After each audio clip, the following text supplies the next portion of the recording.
नवरी मिळे हिटलरला. लीलाला स्वप्न पडतं एजेंटने तिच्या कानाखाली मारलेली असते आणि ती खाली पडते. लीला तिथेच बसलेली असते. लीलाला ते स्वप्न सारखं सारखं आठवत असतं. लीला विचार करते, मी जर एजंटकडे गेली डायरेक्ट तर काय होईल? एजंट ॲक्टिंग करणार नाही, उलट मलाच काहीतरी करतील. नको बाबा मी नाही जात. एजंट नाही आले तर मला काम मिळणार नाही. मग मी सालुंकेचे पैसे कुठून देणार? काहीतरी आयडिया करायला पाहिजे. लीला विचार करत असते. लीलाला दुर्गाची आठवण येते. ती म्हणते लास्ट टाईम त्यांनीच माझं काम केलं होतं, आता त्याच मला मदत करतील. लीला दुर्गाला कॉल करते. दुर्गा म्हणते एवढ्या मध्यरात्री लीलाचा कॉल? आणि ती कन्फ्यूज होते. दुर्गा कॉल उचलते आणि बोलते काय काम आहे तुझं? आता लीला मानते माझं तुमच्याशी थोडं काम आहे. आता नाही, सकाळी आहे. दुर्गा ओरडते आणि म्हणते मग एवढ्या रात्री का कॉल केलास तू? लीला म्हणते अहो तुम्हाला सांगायला कधी भेटायचं?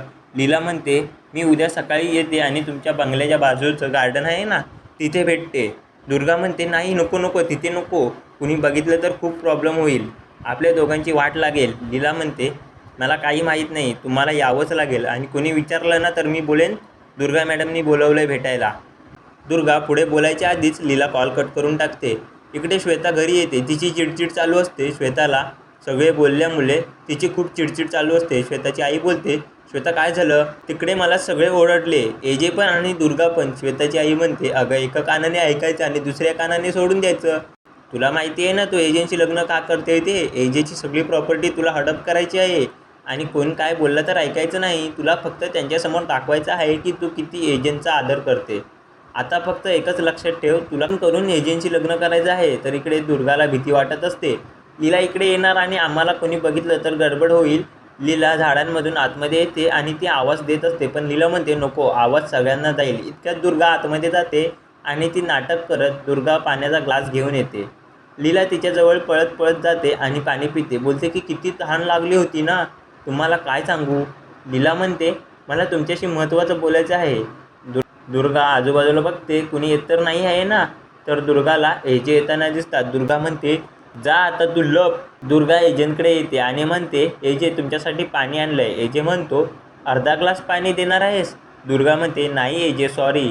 आणते दुसरा ग्लास. एजे म्हणतो अगं हा ग्लास बघून मला अंतराची आठवण आली. अंतरा मला काहीही द्यायच्या आधी चेक करून द्यायची.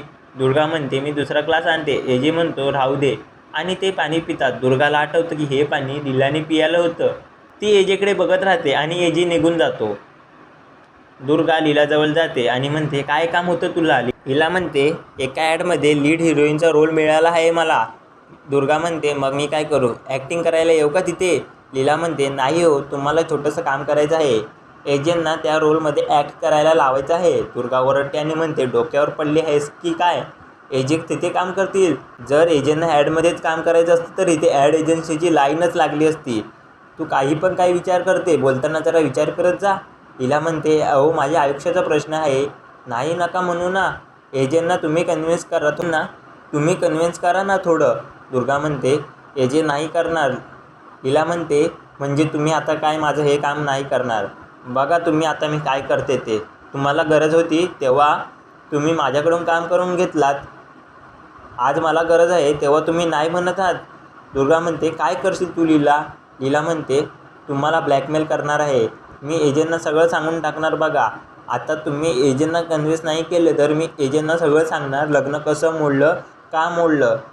बघा आता एजे उद्या शूटवर यायला पाहिजे काही पण करून. हे ब्लॅकमेल वगैरे मला करायला आवडत नाही, पण काय करणार, वेळ तशी आली आहे ना.